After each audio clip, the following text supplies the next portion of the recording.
The aroma of lavender, thyme, and warm roasted duck usually filled my little house with a sense of peace, a comforting hug that spoke of family, tradition, and decades of memories.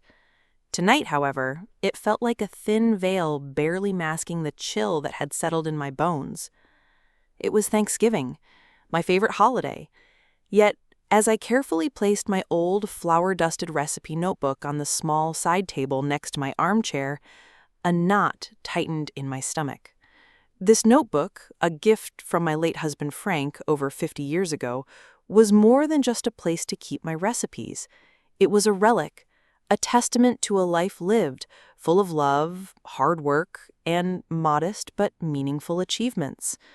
The pages were soft, almost translucent from years of use and the occasional spill of batter. And though smudged in places, it felt like an extension of myself. I'd spent the entire morning in the kitchen, carefully preparing Frank's famous lavender-infused roasted duck, making sure every herb was perfectly placed, just as he used to do.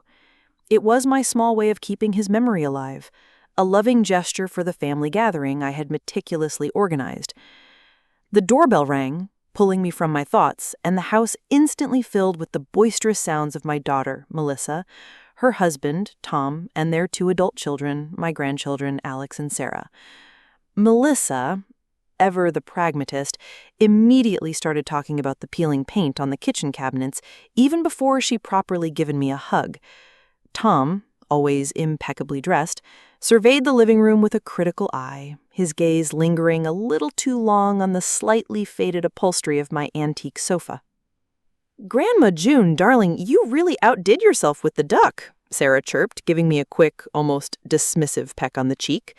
She was sweet, but always a little superficial, more concerned with appearances than genuine connection. Alex, on the other hand, was a different story. He strode into the room, phone glued to his ear, his eyes scanning everything with an air of entitlement. He was a bright young man, fresh out of culinary school, brimming with ambition, but with a recent sharp edge that often cut too deep. As we all settled down for dinner, the conversation flowed around me. Talk of stock market fluctuations, Melissa's latest charity gala, and Alex's promising new internship at a famous restaurant. I listened, interjecting occasionally with a comment about the weather or a pleasant memory from the past, trying to contribute to the festive atmosphere I so longed for. When it was time for dessert, I excused myself to get my reading glasses from the side table, needing them to read the ingredients list on the pumpkin pie. Alex, already up and stretching, saw my recipe notebook sitting there. He picked it up, turned it over in his hands with a look of utter disdain, and then with a theatrical sigh that echoed through the otherwise polite dining room, he announced, "Grandma, really, this old thing? Are you trying to embarrass us? It looks like it survived the Great Depression, for goodness sake. You can afford a new one, surely. Don't you think it's time to, upgrade? This is really... I mean, come on, Grandma. It's a bit of an eyesore at a family dinner, don't you think?"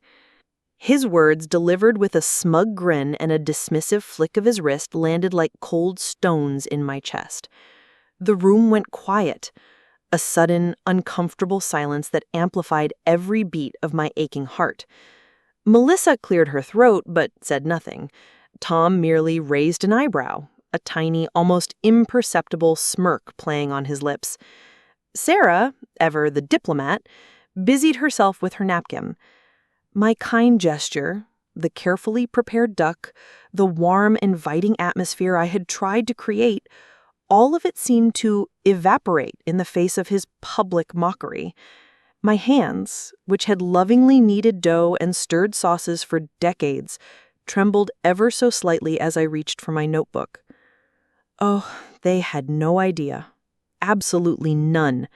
This smudged, seemingly worthless piece of paper held a secret that was about to turn their carefully constructed world upside down.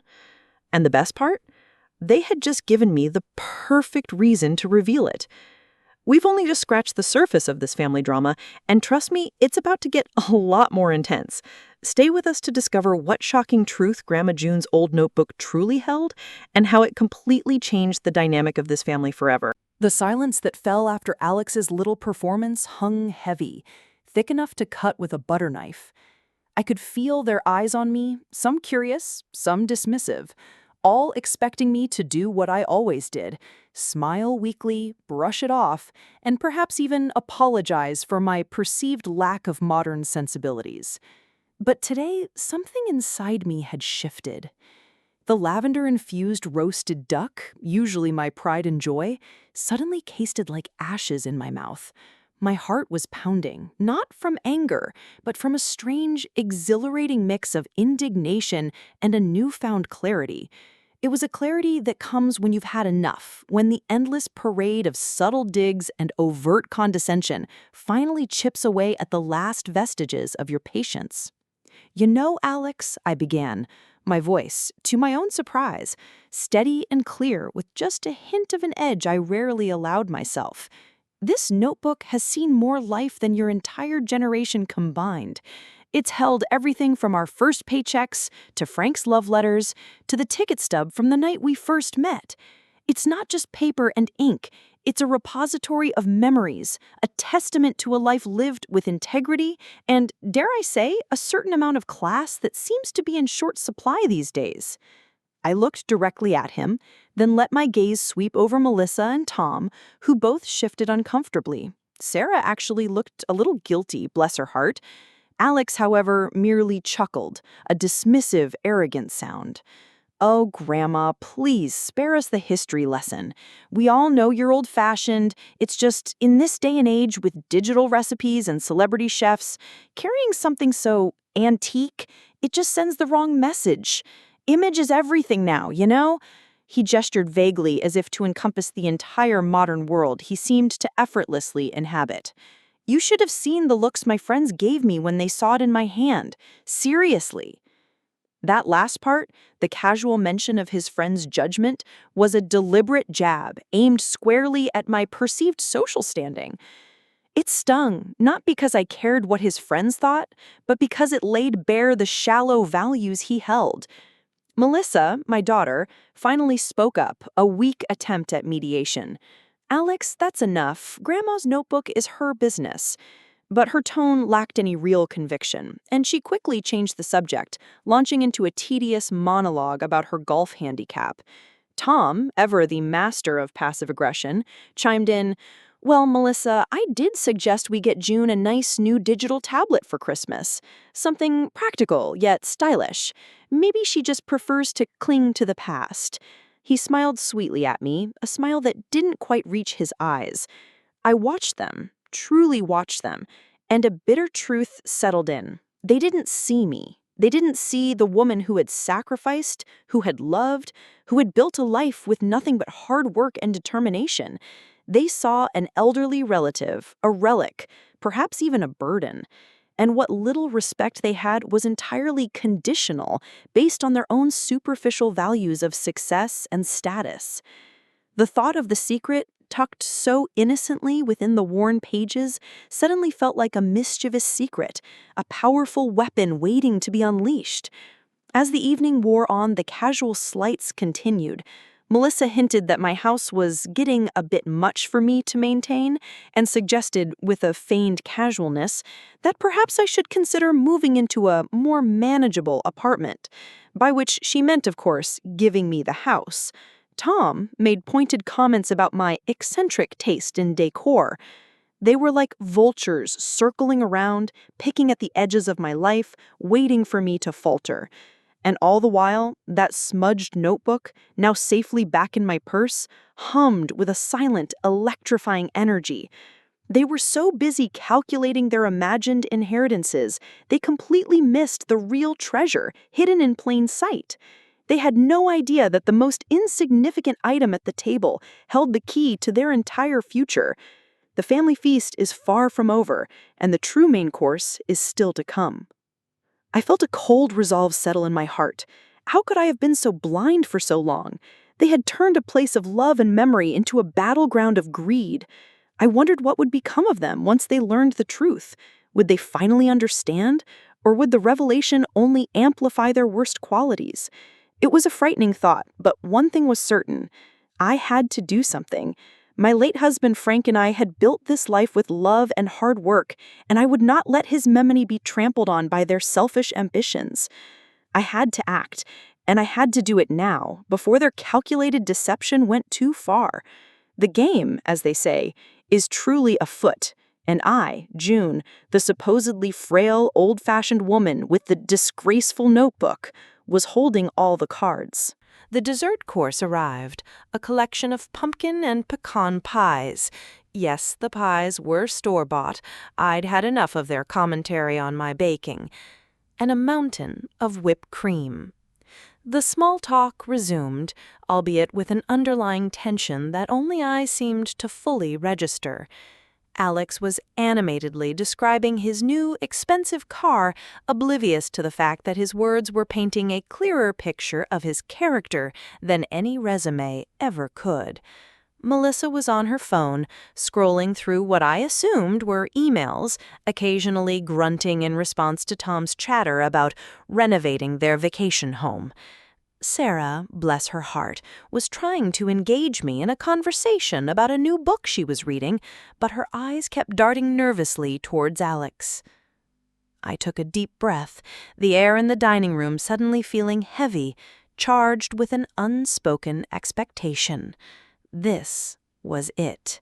The moment I had been anticipating, or perhaps dreading, all evening.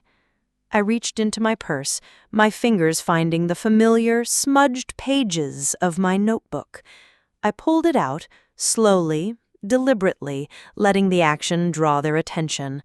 Alex, mid-sentence about his car's horsepower, paused, a look of annoyance crossing his face as he recognized the offending item. Melissa raised an eyebrow again, a silent, "here we go" expression. "You know," I began, my voice clear and steady, cutting through the din of their self-important chatter. "We've been talking a lot about material possessions tonight, about what's old, what's new, what's acceptable.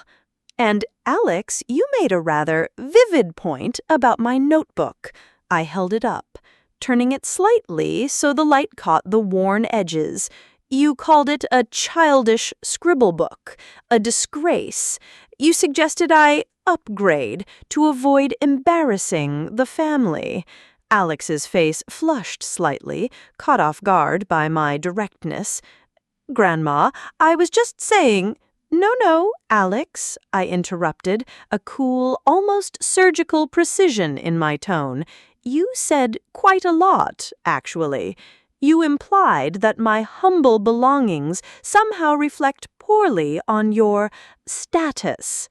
I saw Melissa's head snap up from her phone, a flicker of concern in her eyes. Tom's smirk vanished, replaced by a look of wary curiosity. "Well, you see," I continued, a slow, knowing smile spreading across my face, "this eyesore of a notebook, this relic from a bygone era, holds something rather interesting. Something that might just redefine what acceptable means in this family." I unzipped a small hidden compartment in the notebook's cover, the small familiar sound echoing in the sudden silence. Their eyes, now glued to my hands, widened slightly. Melissa leaned forward, her golf handicap forgotten. Tom's posture stiffened. Alex's arrogant grin had completely disappeared, replaced by a look of puzzled apprehension. "This," I said, my voice now resonant with quiet authority, holding the document up for them to fully absorb. "This is a trust fund, a legacy from an old friend, a gentleman whose company Frank and I quietly helped grow from a small startup into a massive corporation many, many years ago when no one else would give him the time of day. He remembered, even after all these decades, and unlike some, he wasn't concerned with the outward appearance of my notebook. He saw the heart within it." I let that sink in, watching the kaleidoscope of emotions play across their faces: shock, greed, confusion, and then slowly a dawning horror. The horror that their dismissive comments, their thinly veiled contempt, had been directed at someone who held the reins of unimaginable wealth.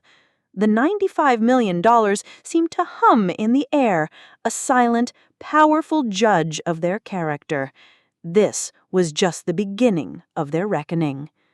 I felt a strange mix of sadness and triumph. The sadness for the family I thought I had, and the triumph of knowing that their greed would finally get its due. What would they say now?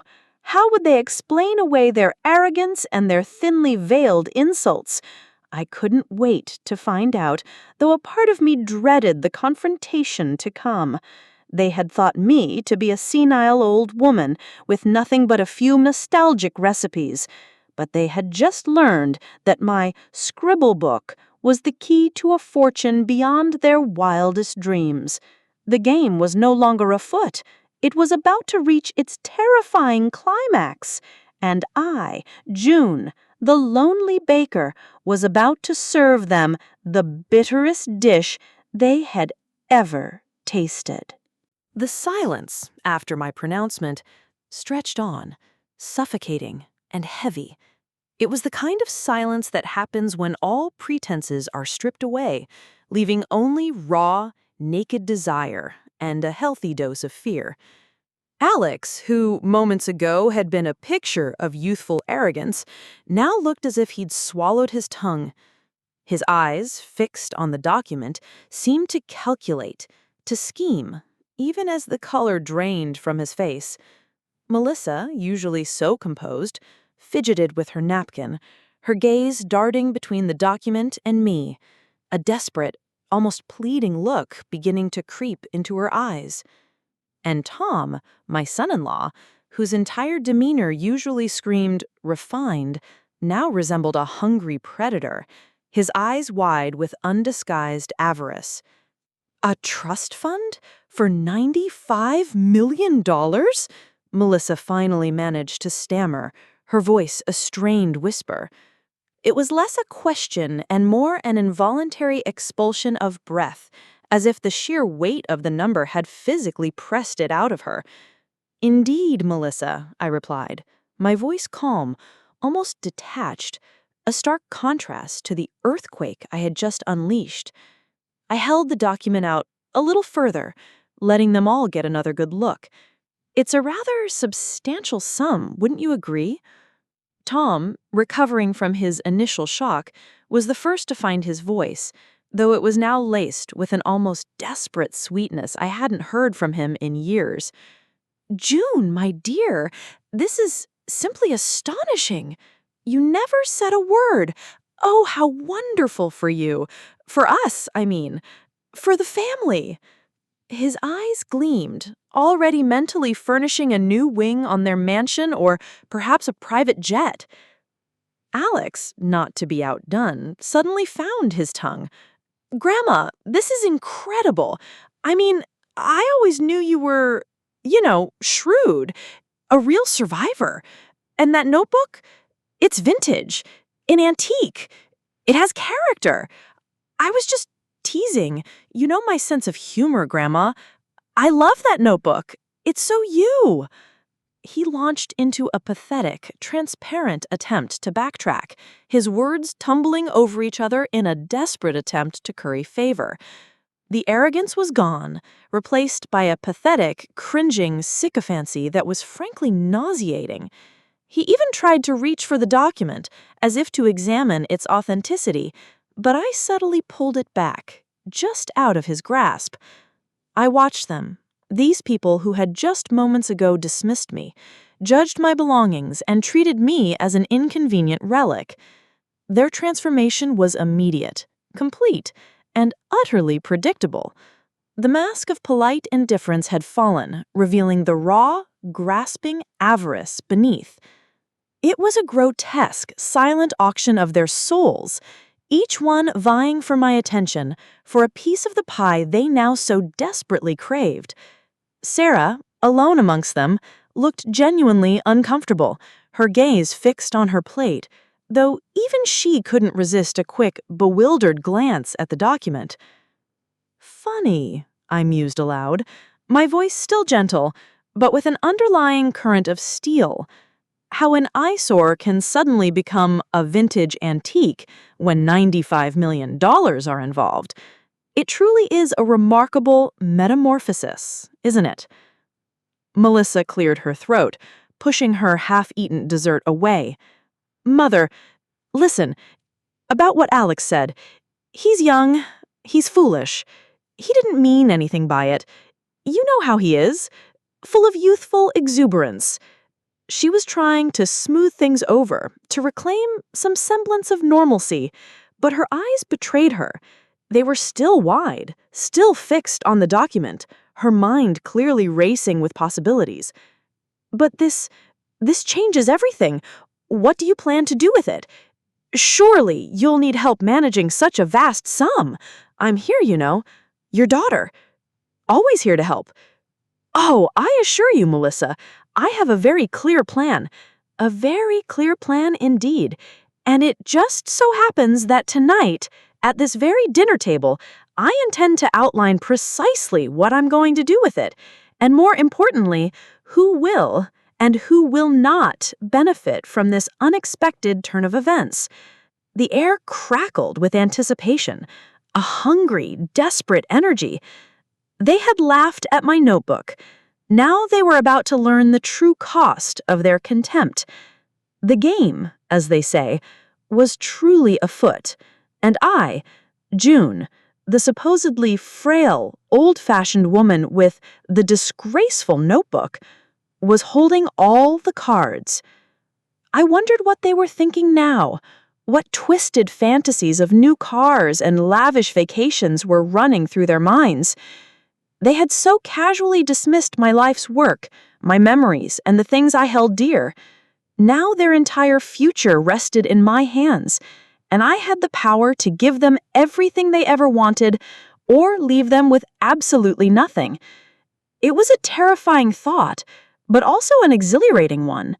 I knew that whatever I decided to do next, it would not be for my own gain. It would be for the memory of Frank, and for the future of someone who truly deserved it. The time for reflection was over. The time for reckoning had begun.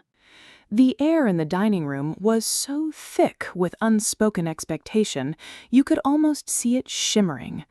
My family, who minutes earlier had been so ready to dismiss me, now sat poised on the edge of their seats, their faces a disturbing blend of eager anticipation and barely concealed greed. The pumpkin pie, once a symbol of cozy Thanksgiving, now seemed to mock their transparent avarice.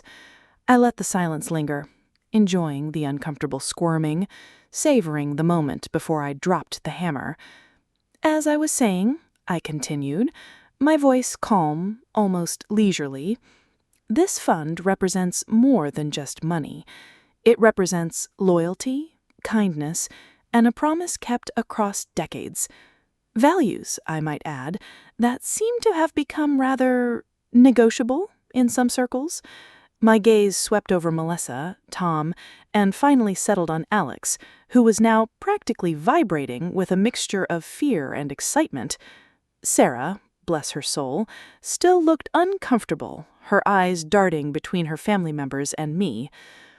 I've had a lot of time to think about this, I stated, pulling a folded legal document from my purse, a new one, not the old notebook, a subtle touch I knew wouldn't go unnoticed. More time than you might imagine, and I've come to some conclusions about how this considerable sum, this $95 million, will be managed and, more importantly, distributed. Melissa finally broke her silence, her voice a little too eager, a little too breathless. Mother, we've always been a family that looks out for each other. You know that. Of course, any inheritance would be handled carefully, with your best interests at heart, of course. She shot a warning glance at Alex, who quickly clamped his mouth shut. I gave Melissa a slow, knowing smile. "Oh, I know exactly how you look out for me, Melissa. I've seen it firsthand, for years. The thinly veiled hints about my house, the suggestions about my management of my affairs, the constant underlying current of expectation." I paused, letting my words sink in. "And Tom, your concern for my modern sensibilities has always been particularly touching." His face flushed a deep crimson. "This fund," I said, holding the document up again, then placing it carefully on the table, right in the center, a beacon of their desire. "This is going to change things. Not just for me, but for all of you. Because you see, I've decided that this money will go to those who truly understand what it means to give, to care, and to respect, not just to those who simply demand." I picked up the legal document, unfolding it.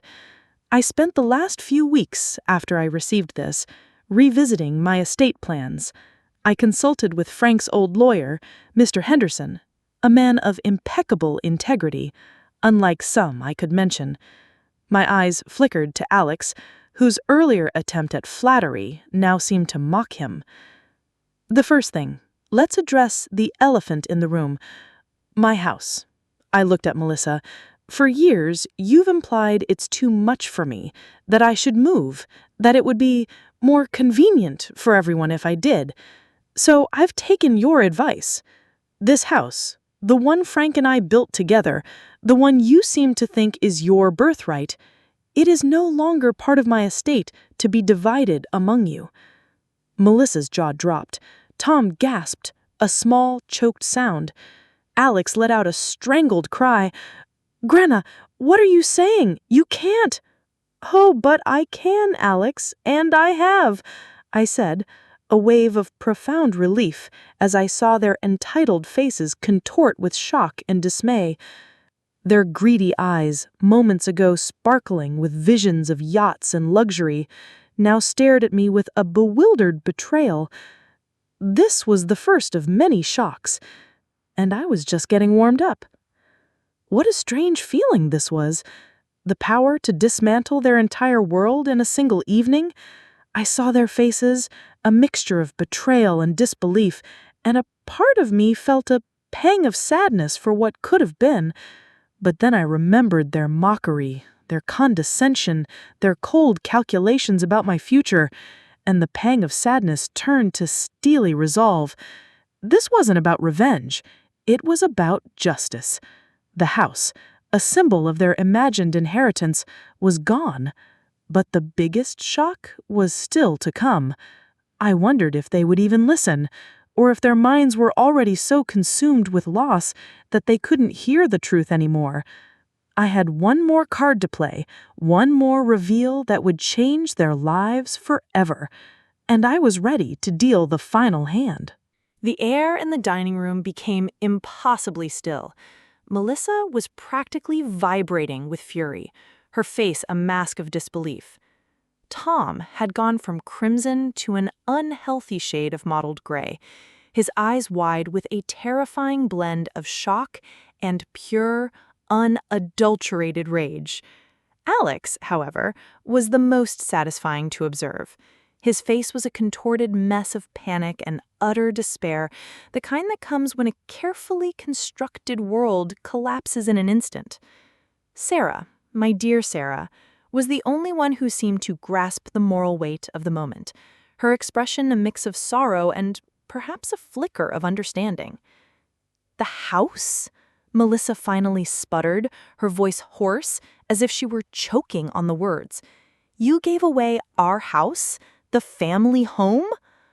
I met her gaze, my own unwavering. "It was never your house, Melissa. It was my house, Frank and mine. And yes, I gave it away, to people who will cherish it, who need it, and who won't spend their time dissecting my belongings or subtly suggesting I'm a burden." I held up the document again. letting its immense value hang in the air between us. And that, my dear family, brings us to the remaining $95 million.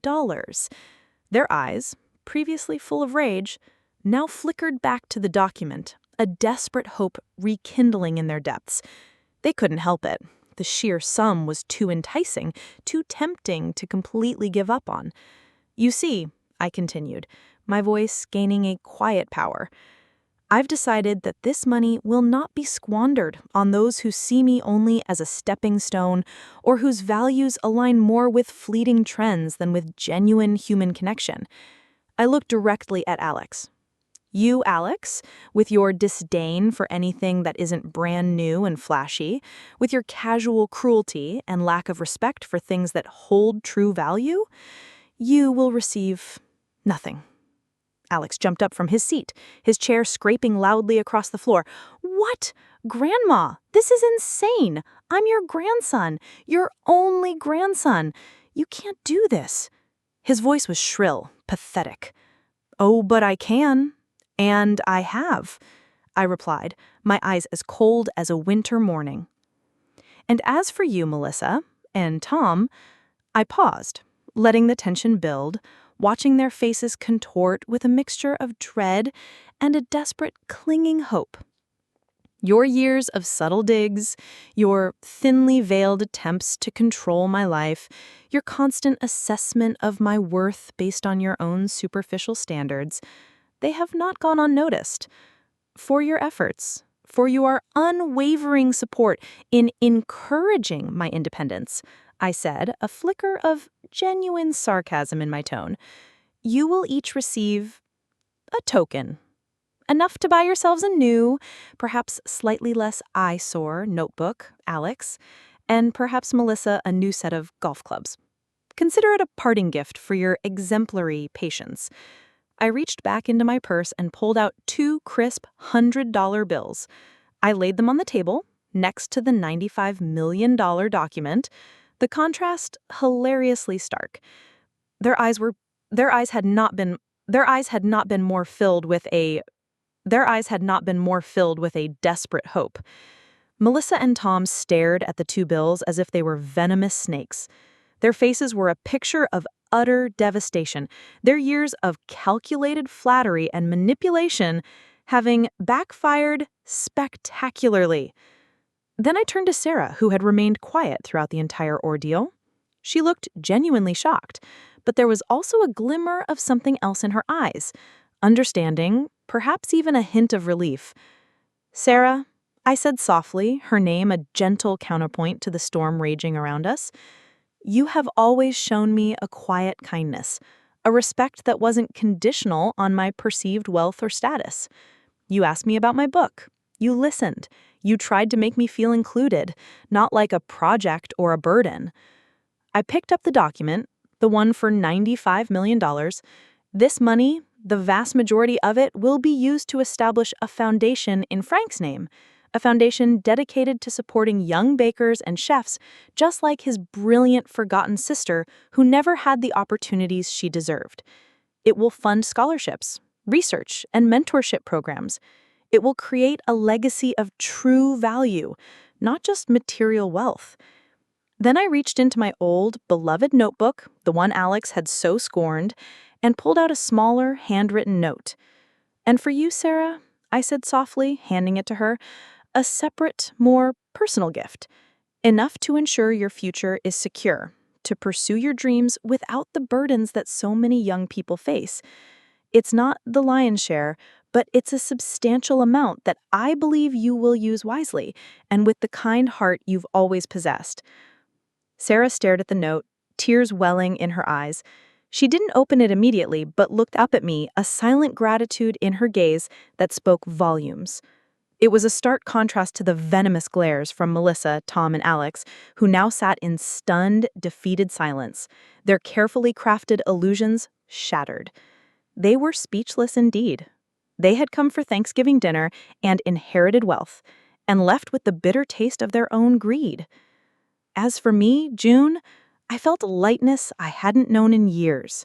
My old notebook, the one they mocked, had truly opened a new chapter, not just for me, but for a future far brighter than anything they could have ever imagined.